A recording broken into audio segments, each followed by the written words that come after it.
ከዚህ በመቀጠል ደግሞ አራት ቅዱሳት ስዕላት ወደኛ ወጥተዋል። እንደምታዩት ተሸፍነው ነው ያሉት። እነዚህን ስዕላት እንገልጣለን። ግን ለስዕላቱ ክብር ብድግ ብላችሁ ብትቆሙ ከዛ በኋላ በየቅደም ተከተል ስዕላቱን እንገልጣቸዋለን። እነዚህን ስዕላት እንግዲህ በወንድማችን አማካኝነት መምህራችን መጋቤ ሐዲስ ዶክተር ሮዳስ እንዲከፍቱልን እየጋበዘልን ነው። ወንድማችን ዶክተር ሮዳስ ነው ለዚህ ጋብዝና ስዕላቱን ተራ በተራ ይከፍቱልናል። ልል እያላችሁ ከፍ ከፍ እያደረግን ስዕላቱን እንግዲህ ከዚያ በመጀመር ዶክተር ሮዳስ ይከፍቱልናል። የመጀመሪያው ስዕል ሊከፈት ነው። የመጀመሪያው ስዕል እንደምታዩት እንግዲህ የእመቤታችን የቅድስት ድንግል ማርያም ስዕል ነው።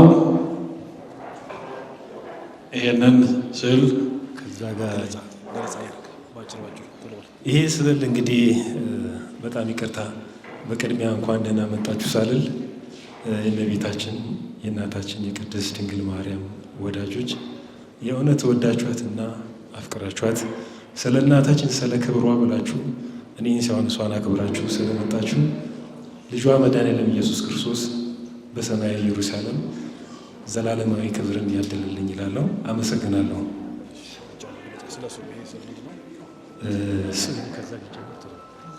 ከዛ ይጀምር ታሪኩ እንዴት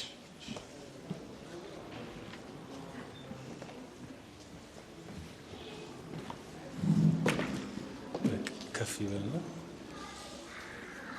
ያው አብዛኛውን ስዕል እንግዲህ ቅዱስ ስዕልን ሁሉም ታውቁታላችሁ፣ አዲስ ታሪክ አይደለም። ግን እመቤታችን ቅድስት ድንግል ማርያም በስደቷ ሰዓት ሽፍቶች ከበዋት በጣም መከራ ውስጥ ገብታ ተጨንቃ ነበርና የልጇ ወዳጇ ልብስ ነጥቀው ስታለቅስ የነበረውን ስሜት ለመግለጽ ነው።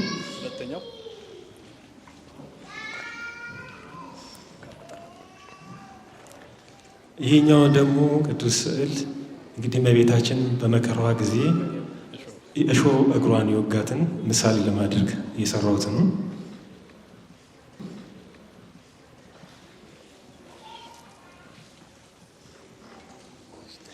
ይህ ሶስተኛው ደግሞ እመቤታችን ቅድስት ድንግል ማርያም ልጇ ወዳጇን ይዛ ውሃ ተጠምታ ውሃ ስጪኝ ብላ ስትጠይቅ ያለውን ለማሳየት ነው። አራተኛው እንግዲህ ልጇ ወዳጇ ጠፍቶባት በቤተ መቅደስ ፈልጋው ባገኘችበት ሰዓት ጥልቅ ሐዘን ውስጥ ሆና ስሜቷን ለመግለጽ ነው። እሺ። በስመ አብ ወወልድ ወመንፈስ ቅዱስ አሐዱ አምላክ። አቤቱ ጌታችን አምላካችን ንጉሳችን ሕይወታችን ብርሃናችን ኢየሱስ ክርስቶስ ሆይ ከባህሪ አባትህ ከአብ ከባህሪ ሕይወትህ ከመንፈስ ቅዱስ ጋር ክብርና ምስጋና አምልኮትና ውዳሴ ላንተ እናቀርባለን። እጅግ ደስ ብሎኛል። እነዚህን ስዕላት ስገልጥ ብዙ ነገሮች በውስጤ ይመላለሱ ነበረ። ብዙ የሊቃውንት ምስጋናዎች በአእምሮዬ ይወጡ ይወርዱ ነበረ። ከነዛ መካከል አባ ጽጌ ድንግል በከመ ይትፌሳህ ሕፃን ሶበ ይሬ እሞ እትፌሳህ አንሰ ስእለኪ በርእይ ወተሳልሞ። ማኅሌተ ጽጌ ላይ ምን ይላል? አንድ ሕፃን እናቱን ባየ ጊዜ እንደሚፍለቀለቅ እንደሚደሰት ሐሴት እንደሚያደርግ እኔም ስዕልሽን በማየትና በመሳለም ደስ ይለኛል ይላል። በጣም የሚገርመኝ ነው። ሌላው መልክዓ ስዕል ላይ ናንፈርዝ ቅድመ ስዕላ እንዘንሁብ ጋዳ፣ በስዕሏ ፊት እያሸበሸብን እጅ መንሻ እንስጣት። እመቤታችን በጣም ስጦታ ትወዳለች።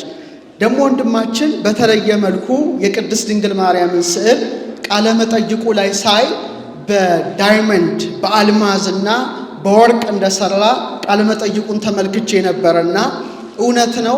ቅድስት ድንግል ማርያም በወርቅ፣ ቅድስት ድንግል ማርያም በዕንቁ፣ ቅድስት ድንግል ማርያም በሳፋየር፣ ቅድስት ድንግል ማርያም በኤመራልድ፣ ቅድስት ድንግል ማርያም በኦኒክስ መሰራት ይገባታል። ይህ ጥንት የነበረ ነው። እንደ አጋጣሚ ሆኖ ሰኔና ሰኞ ተገጣጠሙ እንደሚባል ወንድማችን ይሄን ስዕሉን ሲያስል እኔ ደግሞ የዛሬ 500 ዓመት የተደረሰ ለቅዱሳት ስዕላት ክብር የሚሰጥ አጼ ገላውዲዮስ ታውቁታላችሁ፣ ትልቁን ንጉሥ የደረሰው መልክዓ ስዕል የሚባል መጽሐፍን ሙሉውን ንባቡን ከነትርጓሜው አዘጋጅቼ መጽሐፉ ታትሞ ከትንሣኤ በኋላ ሊመረቅ ነው ማለት ነው። ተገጣጥሟል ማለት ነው። እንግዲህ ለኔ 30ኛ መጽሐፌ ነው እና 30ኛ መጽሐፍ ማለት ቀላል አይደለም። ደግሞ ስለ ቅዱሳት ስዕላት ነው። በጣም የሚገርማችሁ ጥናታዊ ስራ ላይ በጣም አድርጌ ሳጠና እስቲ ግምት አስቀምጡ። የቅድስት ድንግል ማርያም ስዕላት ስንት ይመስሏችኋል? 10 20 30 40 5 ስንት ይመስላችኋል? በኢትዮጵያ የተቀደሰ ስዕሏ በዓመት አንዴ ይከበራል። መቼ? መስከረም 10። በመላው ዓለም ግን የቅድስት ድንግል ማርያም የስዕላቷ ብዛትና በዓል ሲቆጠር እኔ እንኳን ባደረኩት ሪሰርች 245 አይነት ስዕላት አሏት። አይገርምም? ስንት አይነት? 245 ስዕላት አሏት እና በአዲሱ መጽሐፌ ላይ ወደ 20-30ውን አካትቻለሁና ወንድማችን እነዚህ ሁሉ በደንብ አድርጎ እንደሚስል አምናለሁ። እና አጭር ነገር ትንሽ ነገር ብናገር ደስ ይለኛል። እና የሳላቸው ስዕላት በዳይመንድ ተሳሉ የሚለውን ነገር ስሰማ እውነት ነው። በምድር ላይ በጣም የከበሩ ማዕድናት አሉ፣ የከበሩ ድንጋዮች አሉ። ቢያንስ ከ200 እስከ 300 ይጠጋሉ። እኔ በባህር ማዶ ቢያንስ ከ100 በላይ የሚጠጉትን የከበሩ ድንጋዮችን አይኖቼ ተመልክተዋል። በጣም ደግሞ የከበሩ የሚባሉት 4 ናቸው። የመጀመሪያው አልማዝ ነው ወይም ዳይመንድ ነው። ሁለተኛው ደግሞ ኤመራልድ ነው፣ ታውቁታላችሁ። በሉር የሚለው የመጽሐፍ ቅዱስ ኤመራልድ ነው። ሶስተኛው ሰንፔር ነው፣ ሰንፔር ሰፋየር የሚባለው ነው። አራተኛው ደግሞ ሩቢ ነው። ሩቢ ማለት ቀዩ ዕንቁ ማለት ነው። ስለዚህ ዳይመንድ፣ ሩቢ፣ ኤመራልድ እና ሰፋየር በጣም ደግሞ ፕሪሺየስ የተባሉ 4ቱ ናቸው። በእነዚህ ሁሉ የእመቤታችን ስዕላት ተስለዋል። ጥቂቶቹን ነው የምነግራችሁ። ለምንድን ነው እመቤታችን ጥንት በተለይ በቢዛንታይን ዘመን ስዕሏን ይስሉና የዕንቁ ፈርጥ ያደርጋሉ። በተለይ አክሊሏ ላይ የዕንቁ ፈርጥ ይሰካል። ለምንድን ነው ዕንቁ የሚሰካላት? እመቤታችን በዕንቁ ትመሰላለች። ዕንቁ ደግሞ ፐርል የምትባለው ማለት ነው እንትን ላይ ምድር ላይ አይደለም የምትገኘው፣ ከባህር ውስጥ ነው የምትወጣው። እንዴት ነው የምትወጣው? ኦይስተር የሚባል አሳ አለ። ያ ኦይስተር ውሃ ለመጠጣት አፉን በሚከፍትበት ጊዜ አሸዋዎች፣ ትንንሽ የሼል ቅርፍቶች ምን ውስጥ ይገባሉ? ሰውነት ውስጥ ይገባሉ። የሰውነቱ አካል ይሆናሉ። እንግዲህ ውስጡ ደግሞ ኔከር የሚባል የእናት ወይም የማዕድን እናት የሚባል እግዚአብሔር ንጥረ ነገርን አስቀምጦለታል። ካልሽየም ካርቦኔት አለው፣ ኦርጋኒክ ፕሮቲን አለውና ሌየርስ አሉት፣ ወደ 1000 ድርድሮች አሉት እና እዛ ውስጥ ሲቀመጥ ይሄ ኔከር የሚባለው ምን ያደርገዋል? ዕንቁ አድርጎ ይሰራለታል። ምኑን? አሸዋውን እኮ ነው። ትንሿን አሸዋ እየደራረበ በሌል ላይ ሌየርስ እየደራረበ ቢያንስ እስከ 5 ዓመት ሊፈጅበት ይችላል እና እንትኑ ይሄ ደግሞ ሌየሩ ድርብርብ አንጸባራቂ ነው። ካልሽየም ካርቦኔት ታውቁታላችሁ፣ ኦርጋኒክ ፕሮቲንም ጭምር ነው። ስለዚህ ሌየሩ ይደራረባል። ልክ በ5ኛው ወር በ3ኛው በ4ኛው ዓመት ከአሳ ሆድ ውስጥ ምን ይወጣል? ዕንቁ ይወጣል ማለት ነው። ስለዚህ ዕንቁ በሰው እጅ አይቀረጽም። እንደ ሌሎቹ ጄምስቶንስ እንደ ዳይመንድ እንደ ሳፋየር እንደ ሌሎችም እንደ ኤመራልድ አይቀረጽም። ከአሳ ሆድ ውስጥ ምን ይሆናል? ይወጣል፣ ይወለዳል። እና እቺ ዕንቁ ግን የእመቤታችን ምሳሌ አድርገዋታል የጥንት ሊቃውንት በሙሉ። ለምን አትቆረጥም? ፍጹም ናት፣ የሰው እጅ አይነካትም። ቅድስት ድንግል ማርያምን በተመሳሳይ መልኩ እደ ብእሲ የወንድ እጅ ሳይዳስሳት በግብረ መንፈስ ቅዱስ አምላክን በሕቱም ድንግልና ጸንሳ በሕቱም ድንግልና ስለወለደች የንጽህናዋ የቅድስናዋ ምሳሌ ዕንቁ ስለሆነች የዕንቁ ጌጥ አክሊሏ ላይ ይሰኩላት ነበር። በጥንት ከቢዛንታይን ዘመን ጀምሮ ማለት ነው። ቅዱስ ያሬድ ድጓ የሚባል መጽሐፍ አለው። ድንግል ማርያምን በዚህ ዕንቁ ይመስላትና ምን ይላል? ማርያም እሰ ተሃቱ እምትካት ውስተ ከርሱ ለአዳም ከመባህሪ ጻዕዳ። ማርያም ግን ከጥንት ጀምሮ በአዳም ባህር ውስጥ እንደ ነጭ ዕንቁ ታበራለች ይላል። ያቺ ነጭ ዕንቁ ባህር ውስጥ እንደምትገኝ በዝምታ ውስጥ እንደምትገኝ ድንግል ማርያምም ሕይወቷ የዝምታ ሕይወት፣ የአርምሞ ሕይወት፣ የጽሙና ሕይወት ነው። ስለዚህ ስዕሏ ሲሳል ከንፈሯ በጣም አነስ ተደርጎ ነው የሚሳለው። በጣም አነስ የአርምሞ የጽሙና ሕይወት ውስጥ ነው ያላት እና እቺ በባህር ውስጥ ኖራች ዕንቁ ድንገት ስትወጣ በነገስታት በንግስታት አክሊል ላይ እንደምትሰካ ድንግል ማርያምም በአርምሞ በዝምታ በቤተ መቅደስ ኖራ በኋላ የአምላክ እናት የመሆን ድርብርብ ጸጋ ስለተሰጣት ድንግል ማርያም አክሊሏ ላይ የወርቅ እንኳን አይደለም የዕንቁ በተለይ እንደዚህ ሰካ ያደርጉላት ነበረ። ሌላው በጣም የሚገርመው ወንድማችን ስለ ሐዘኗ ነው የሰራው። በዕንቁ ይመሰላል። ምክንያቱም አሳው አሸዋው ወደ ውስጡ ሲገባ ደስታ ብቻ አይደለም ህመም ይሰማዋል። ዕንቁ በሰውነቱ ቢፈጠርም በአሳው ውስጥ በሚፈጠረው ዕንቁ ምክንያት አሳው ምን ይሰማዋል? የተወሰነ ህመም ይሰማዋል። ቅድስት ድንግል ማርያም ጌታን በመውለዷ ደስታ ብቻ አይደለም ሐዘን ገጥሟታል። ልክ አሳው እንደሚታመም ማለት ነው። 5ቱ ሐዘናት ይኸው ጌታ ሲጠፋ ስታዝን፣ ውሃ ስታጣ ስታዝን፣ እሾህ ሲወጋ ስታዝን፣ ወንበዴዎች ሲመጡ ስታዝን፣ ህይወቷ ሁሉ በሐዘን የተከበበ ነበረ። ረድኤቷ በረከቷ አይደረብን። ግን ዕንቁ ሲሰራ ኔከር ውስጥ ሲሰራ ርብራብ ይሄ አንጸባራቂው 100 እያለ ወደ 1000 ርብራቦች ሌየርስ እንደሚያደርጉሉ እመቤታችንም ድርብርብ ጸጋ ተሰጥቷታል። እናት ስትሆን ድንግል ስትሆን እናት። ለዚህ ነው ይኸው ልብሷ ይኸው ቀይ ከውስጥ አለ፣ ከዚህ ሰማያዊ አለ። ይሄ ደንብ ነው። ማንም በዚህ ደረጃ አይሳልም። ምክንያቱም ሰማያዊ ልብስ የሚለብሱት የእስራኤል እናቶች ናቸው። እናት ሲሆኑ ሰማያዊ መጎናጸፊያ ይጎናጸፋሉ። ደናግል ደግሞ ቀይ ልብስ ይለብሳሉ። ይሄ እስራኤል ልማድ ነው። ቀይ ከለበሱ ሰማያዊ አይለብሱም፣ ሰማያዊ ከለበሱ ቀይ አይለብሱም። ምክንያቱም እናትነት ከድንግልና ድንግልና ከእናትነት ጋር አብሮ መሄድ ስላልሆነ። እሷ ግን ድርብርብ ጸጋ ስለተሰጣት ከላይ ሰማያዊ መጎናጸፊያ እናትነቷ፣ ከውስጥ ደግሞ የዘላለማዊ ድንግልናዋ ምሳሌ ቀይ ለብሳ ትታያለች። ይሄ አንደኛው ነው ማለት ነው። ልክ እንደ ዕንቁ ድርብርብ ጸጋ በረከቷ አይደረብን። ሌላ አገልጋይ ስትሆን እናት ስትሆን አገልጋይ ድርብርብ እንደ ዕንቁ ሌየር እንደ ኔከር ትሆናለች ማለት ነው። ለምሳሌ ሁላችንም የማን አገልጋዮች ነን? የእግዚአብሔር አገልጋዮች ነን። እሷም መልአኩን እኔ እግዚአብሔር አገልጋይ ነኝ እንደ ቃል ይሁንልኝ ይደረግልኝ አለች። ግን አገልጋይ ብቻ ሳትሆን እናት ሆነችው። በጣም እኮ የሚደንቅ ነው። እንዛ አመቱ እሞረሰያ ቅዱስ ያሬድ እናቱ ስትሆን አገልጋዩ ስትሆን እናቱን አደረጋት ይላል።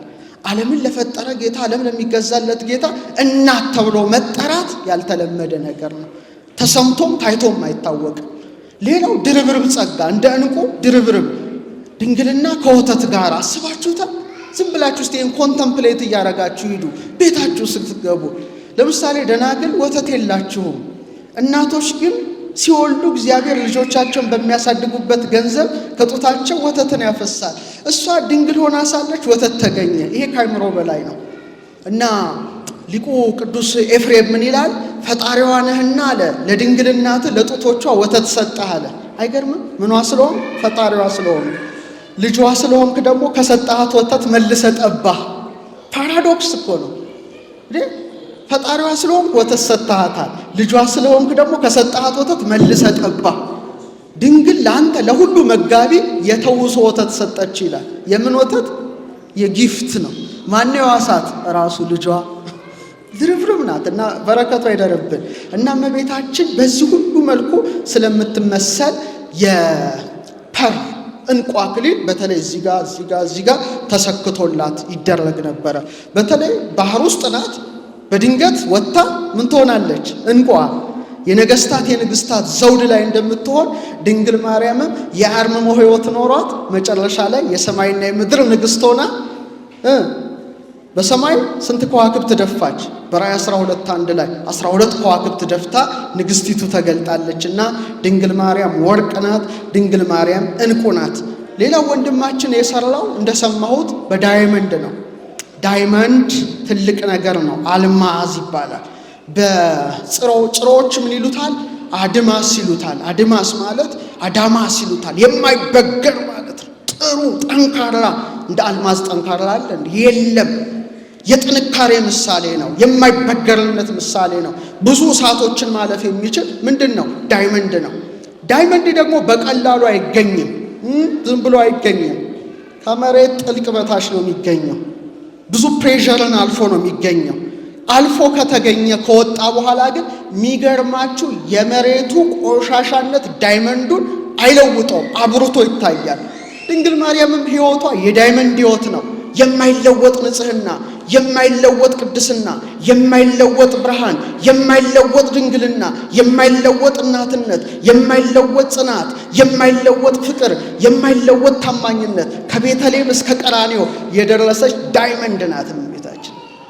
የኛ ዳይመንድ ለአምላክ ደግሞ ውድ ዳይመንድ ሆና እናት የተባለች። እውነት ሐሰት እውነት ነው፣ ምንም ልንለው አንችልም። እንደውም አባ ጊዮርጊስ ዘጋስጫ በአልማዝ ይመስላታል። አልማዝ ምንድን ነው ይላታል። የማኅተመ ድንግልናሽ አምሳል ነው ይላል። ያ ጽኑ እንደሆነ ያ ብርቱ እንደሆነ ለማይለወጠው ለማኅተመ ድንግልናሽ አልማዝን መስዬ እናገራለሁ ይላል አርጋኖን በተባለ መጽሐፉ ላይ። ሌላው ወንድማችን ከሳለው ስዕል ጋር አልማዝን ሳስባት አልማዝ በብዙ እሳት ውስጥ ተቋቁማ እንደምትወጣ እመቤታችንም በብዙ መከራ ውስጥ ነው ያለፈችው። ሕይወቷ ሁሉ ከቤተልሔም ጀምሮ እስከ ቀራንዮ ድረስ ብትሄዱ የአልማዝ ሕይወት ነው፣ የዳይመንድ ሕይወት ነው። ግን ያልተበገረች ናት። አስባችሁታል? ገና እንደወለደች ወደ ምድረ ግብፅ ያ ሁሉ መከራ ያ ሁሉ ስደት፣ ቀራንዮ ላይ እናት ሆኗ የልጇን መከራ ማየት ከባድ ነው። ማንም ሰው ሊቋቋሙ አይችልም። እሷ ግን ዳይመንድ ሆና የወጣች ናትና ወንድማችን ትክክለኛውን ያደረገው ይገባታል። እመቤታችን ሰምፔራችን ናት። ሰምፔር የእግዚአብሔር ዙፋን በሳፋየር ነገር ተሰራታለ። ሳፋየር ምንድን ነው? ሰማያዊ ነው። የእግዚአብሔር ዙፋን በሰምፔር እንደተሰራ ሕዝቅኤል ይናገራል። ሙሴ ሲና ተራራ ላይ አይቷል። ያ ማለት እመቤታችን የማኅፀኗ ምሳሌ ነው። ለዚህ ነው ሰማያዊ ቀለም የሚደረግላት ራሷ ሰምፔር ስለሆነች ነው። ሰምፔር ናት ነው። ሰማያዊ ቀለም ማለት ምንድን ነው? የእናትነቷ ምሳሌ ነው። እሷ ራሷ እንደ ሰምፔር ናት። የእግዚአብሔር ዙፋን በሰምፔር ተሰርቷል። ሕዝቅኤል 1 አንቦ ራእይ ላይም አንቦ በምን በሰምፔር። ሰምፔር ደግሞ ሳፋየር ምንድን ናት? ሰማያዊ ናት። ብሉ ከለር ናት። በጣም ደስ ትላለች ሳፋየር። እኔ በጣም ካየኋቸው ውስጥ እንደ ሳፋየር ደግሞ በጣም የሚያስደስተኝ የለም። እኔ የእግዚአብሔር የዙፋኑ ምሳሌ ነው። ድንግል ማርያምስ የእግዚአብሔር ዙፋን ናት አይደለችም? እስቲ ሊቃውንት ማንን ላስታውስ? አባ ጊዮርጊስ ማኅፀኗን ካነሳው ከርሰ ድንግል አብዮተ ለዓለም አየራት ይላል። ይሄ ሰማያዊ ማኅፀኗ ካየራት በለጠ ይላል። ወተሰብሐም ሱራፌል በኪሩቤል በሱራፌል ዘንድ ተመሰገነ። ከርሰ ድንግል ኮነ ታቦቶ ማኅደረ ለእግዚአብሔር አዶናይ ለተባለ ለእግዚአብሔር ማደሪያውን ሆነ። ስለዚህ ድንግል ማርያም ምንድን ናት? ሳፋየር። እስቲ በሉ ሰምፔር ናት። ሁለት ነገር ላይ አበቃለሁ። ሌላው እመቤታችንን ሳስብ ሌላ የሚታሰበኝ ኤመራልድ ነው። ኤመራልድ አይታችሁታል? አረንጓዴው ማለት ነው። ኤመራልድ በሉር እሷ ኤመራልድ ናት። በኤመራልድ ሁሉ ልትሳል ትችላለች። ኤመራልድ ድንጋይ ምንድን ነው? በጣም የሚገርም ማዕድን ነው። ጠንካራ ማዕድን ነው፣ ግን ሰማያዊ ነው። አረንጓዴ ነው። የምን አምሳል ነው? የገነት አምሳል ነው። ሂለር ነው፣ ፈዋሽ ነው። የሚገርማቸው ኤመራልድ ብዙ በሽታዎችን ማከም የሚችል በጣም የሚገርማ ድንጋይ ነው። የአእምሮ መታወክን ያክማል። እመቤታችን የሁሉም ሐኪም ናት አይደል እንዴ? ኤመራልድ በሉር እንለዋል። በቃ አረንጓዴ ነው፣ የገነት አምሳል ነው።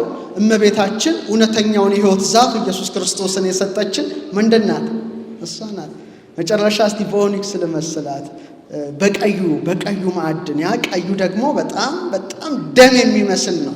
እሱ ሁሉ ለጌታ ያላት ፍቅርና ታማኝነትን ይወክላል። ያነባችውን እንባ ይወክላልና ቅድስት ድንግል ማርያም በእውነት በአሜቴስጢኖስ ብትሰራ፣ በአሜቴስት ብትሰራ፣ በሳፋየር ብትሰራ፣ በዳይመንድ ብትሰራ፣ በፐርል በዕንቁ ብትሰራ፣ በኤመራልድ ብትሰራ ክብሯ፣ ንጽህናዋ፣ ቅድስናዋን የሚያጎሉ በመሆናቸው አባታችን አባ ጊዮርጊስ በአርጋኖን ላይ በእነዚህ ሁሉ የከበሩ ድንጋዮች እየመሰለ ድንግል ማርያምን አክብረዋል። ረድኤቷ በረከቷ ይደረብን። አንድ ነገር ተናግሬ ላብቃ። ስዕላት ስጦታ ይወዳሉ። እችን ነው ነግራችሁ። ለታቦተ ጽዮን ስጦታ ሰጥተዋት እንደነበረ እመቤታችን በጣም የምትወዳቸው ነገሮች አሉ። እኔ በሕይወቴ በደንብ ማውቃቸው ነገሮች አሉ። እነሱን ትንሽ ልንገራችሁ። ንጹሕ ነገር ትወዳለች። ብትችሉ ስጦታ ስጧት። ዝም ብሎ አይመጣም። ናንፈርስ ቅድመ ስዕላ እንዘንሁብ ጋዳ ይላል። እጅ መንሻ እየሰጠን በስዕሏ ፊት እናሸብሽብ። የሰማችሁ ነው። መብራት ታበራላችሁ፣ ሽቶ ትረጫላችሁ፣ እንደ ወንድማችን ደግሞ በወርቅ በእንቁ ትሰራላችሁ። ይሄ ማለት ጊፍት ነው፣ ስጦታ ነው። የሰማችሁ? እና እንዲህ ለሚያደርግላት ሰው ደግሞ አቤት እመቤታችን እንዴት እንደምትባርከው እንዴት እንደምትወደው ፍቅር ስለሰጣት እመቤታችን ከኛ ገንዘብ ፍቅር ስጧት። የፍቅር እናት ስለሆነች እንዴት አድርጋ እንደምትሰጣችሁ ራሳችሁ ኑሩበት። እኔ በቃል አይደለም ኖራችሁ ታዩታላችሁ። እና ያን ስጦታ ለኛም ትስጠን። 2 ደቂቃ አንድ አስገራሚ ታሪክ ነገር ይወርዳለሁ። 2 ደቂቃ። ዘካርያስ የሚባል ነበረ። እስቲ ስሙን ብትሩት። ዘካርያስ በሮማ ጊዜ የነበረ ነው። የዋህ ነው። በጣም መልካም ሰው ነው። አንድ ቀን ቤተ ክርስቲያን ሲሄድ የእመቤታችንን ስዕል ያያል። ልቡ ይመታል፣ ይደነግጣል፣ ደስ ይለዋል። ምን ስጦታ ልስጣት ብሎ ያስባል። በዛ ጊዜ የአበባ ወቅት ስለነበረ 50 ጽጌረዳ እየቆረጥኩኝ በስዕሏ ፊት እሰካለሁ አለ። ስንት ጽጌረዳ እንዳትረሱ፣ ቁጥሩ እንዳትረሱ። ስንት? 50። በጣም ጥሩ። በየቀኑ አበባ እያደረገ ስዕሏን እያስጌጠ እያሽሙንሙነ እየተሳለማት ይሄዳል። አበባ እንግዲህ የሚገኝበት ወቅት አለ፣ የማይገኝበት ወቅት አለና በድንገት አበባ ጠፋ። በጣም አዘነ። እያፍርቀዊ መቅድመ ስዕልኪ ወርኃ ጽጌረዳ መሐልቀ። የጽጌረዳ ወራት እንኳን ቢያልቅ በስዕልሽ ፊት መቆምን አላፍርም። ቅዱስ ገብርኤል እንዳመሰገነሽ 50 ጊዜ የመልአኩን ሰላምታ በአበባው ምትክ አቀርብልሻለሁ ብሎ ይህ የዋህና ቅን ሰው እመቤቴ ማርያም ሆይ በመልአኩ ሰላምታ ሰላም እልሻለሁ ስንት ጊዜ? በምኑ ፈንታ? በ50 አበባ ፋንታ ማለት ጀመረ። እንዳትረሱ ይህን ታሪክ። ይህ ሰው ሀገር አቋርጦ ሲሄድ ሽፍቶች ያገኙታል። እኔ ቤት ትልቅ የእመቤታችን ተአምር አለና ያ ተአምር በሙሉ ይሄ ታሪኩ ስዕሉ ተስሎበታል። እና ከዛ ሽፍቶቹ ሊገሉት ቀስታቸውን ይዘው ይጠጉታል። ይሄ የዋህ ሰው አላያቸውም። የእመቤቴ ወዳጅ እንዳስለመደው እጁን ዘርግቶ ጸሎት ማድረግ ጀመረ። የማንን ሰላምታ? ስንት ጊዜ? በምኑ ፈንታ? በጣም ጎበዞች፣ በአበባው ፈንታ። አሁን ሊገሉት ሲጠጉት እጁን ዘርግቶ ሲጸልይ እመቤታችን በታላቅ ክብር ከሰማይ ስትወርድ ሌቦቹ ይመለከቷት ጀመረ። ይሄ እኮ እውነተኛው ሰው እኮ አላያትም፣ ሌቦቹ ነው የሚያዩት። በብርሃን ዙፋን ላይ ተቀምጣለች። ይመለከታሉ፣ ደነገጡ። ራእዩ ከባድ ስለሆነ ሰይፋቸውን ጣሉ። እንዳስለመደው እመቤቴ ማርያም ሆይ በመልአኩ ሰላምታ ሰላም እልሻለሁ ብሎ አንድ እጅ ሲነሳት አንዲት የጽጌረዳ አበባ ካፉ ትወጣለች። እመቤታችን ትታቀፋታለች። የተአምር አበባ እኮ ስንት ጊዜ? 50 አበባዎች አቅፋ ባርካው ስትወጣ ይመለከታሉ። ደንግጠው እግሩ ስር ተደፉ። አንተ ሰው ምንድን ነው የምታደርገው? ኧረ እኔ ምንም አላደርግም። ድሮ በእመቤቴ ስዕል ፊት 50 አበባ አደርግላት ነበረ። አበባው ሲያልቅብኝ የመልአኩን ሰላምታ አቀርብላታለሁ አለ። እመቤታችንማ 50 አበባ ከእጅስ ካፍ ስትቀበል አይተናታል። ይሄን ያዩ አይኖቻችን ኃጢአት አያዩም ብለው ንስሐ ገብተው መንኩሰው ገዳማውያን ሆነዋል። አያችሁ፣ ትቀበላቸዋለች እና የወንድማችን ስጦታ ትቀበለዋለች። ድሮ በጥንት ጊዜ ሜሪ ጎልድ ታውቃላችሁ? አበባ ብዙ አይነት አበባዎች አሉ። ቢያንስ ወደ 1000 እስከ 800 እስከ 1000 የሚጠጉ አበባዎች የእመቤታችን ምሳሌዎች አሉ። አንዱ ሜሪ ጎልድ ነው። ሜሪ ጎልድ ታውቁታላችሁ? በጣም ደስ የሚል አበባ ነው። ድሮ የወርቅ ሳንቲም ጊፍት ይሰጧት ነበር ስዕሏ ስር። የጥንት ክርስቲያኖች ጊፍት መስጠት ካልቻሉ ደግሞ ያንን አበባ ስዕሏ ፊት ያስቀምጡ ነበረ። እመቤታችን ሁሉም ትባረካለች፣ ረድኤቷ ይደረብን። ስለዚህ እንዳትረሱ። እኔም መጽሐፌን እንግዲህ በ18 አስመርቃለሁ። ደግሞ የሚገርመው መልክዓ ስዕል ሉቃስ የሳላቸው 8 ስዕላት አሉ። 100 ስዕላት ተካተዋል። 15ኛው ሴንቸሪ በ14ኛው ሴንቸሪ ካታኮምብ ላይ የተሳሉ ስዕላት እና ለወንድማችን ነው ወደፊት በደንብ አድርጌ የምሰጠው ምነግረው 245 ስዕላት አሏት እመቤታችን በስዕላት በክብረ በዓል ደረጃ። እያንዳንዳቸው ስዕላት ደግሞ ታሪክ አላቸውና ቀጣዩ መጽሐፌ ደግሞ እነዛን ሁሉ 245 ስዕላቷን ማውጣት ይሆናል። እንግዲህ በ18 ደግሞ በማደርገው መርሃ ግብር ላይ ጌት ፋም ሆቴል 8 ሰዓት ላይ ሚያዝያ 18 ትገኛላችሁ ብዬ አምናለሁ። በጣም ደስ ብሎኛል። እግዚአብሔር እጅህን ይባርከው። ብዙዎች ስዕላትን የሳለ እጃቸው በነገስታት ሲቆረጥ እመቤታችን መልሳ ተክታላቸዋለች እና የስዕሏ ኃይል የስዕሏ በረከት ታላቅ ነው። የተቀደሰ ወዝ የሚወጣባቸውን ስዕላት አይኔ ተመልክቷል። በቅዱሳት ስዕላት ላይ ያለውን በረከት አይኖቼ ለብዙ ጊዜ አይተዋል። እኔም 10 ጊዜ እመቤታችን የስዕሏን ጉባኤ ኢትዮጵያ ላይ አድርጌያለሁ። 10 ጊዜ ሰዓሊተ ምሕረት በ23,000 አበባ አስጊጠን በፈረስና በሰረገላ አድርገን እንጦጦ ማርያም፣ አራዳ ቅዱስ ጊዮርጊስ፣ ገነተ ጽጌ ማለቴ ነው፣ ጃቲ ኪዳነ ምሕረት፣ ምስራቀ ፀሐይ ምድር 10 ጊዜ በሰረገላ እንዲሁ የቅዱሳት ስዕላት ክብር ገብቶናል ነው። የልምድ ሰዎች አይደለንም። በደንብ ደግሞ በረከቱን አፍሰነዋልና አንተም ይህን በረከት እንድታፍስ እንዳፈስ ካምናለሁ። እመቤታችን አብዝታ ትረፍርፋ ትባርክህ። እንግዲህ እንደምንገናኝ የኔንም የጸሎት ቤት ያሉት ቅዱሳት ስዕላትን መተህ እንደምታይ አብረም የጋራ ጸሎት እንደምናደርግ አምናለሁ። የአምላክ እናት ቅድስት ድንግል ማርያም ይህን ጉባኤ ትባርክ። እኔ ሌላ አገልግሎት አለኝ እንጂ እዚሁ ውዬ ይህን በረከት ብቋደስ በጣም ደስ ይለኝ ነበረ። ብቻ እንኳን ደስ አለ። ዳይመንዷ፣ ሳፋየሯ፣ ኤሜራልዷ፣ ኦኒክሷ፣ በሉሯ፣ እንቋዋ ድንግል ማርያም በረከቷን አትረፍርፋ እንድትሰጥ ምኞቴም ጸሎቴም ነው። እግዚአብሔር ሰላም ከሁላችን ጋር ይሁን።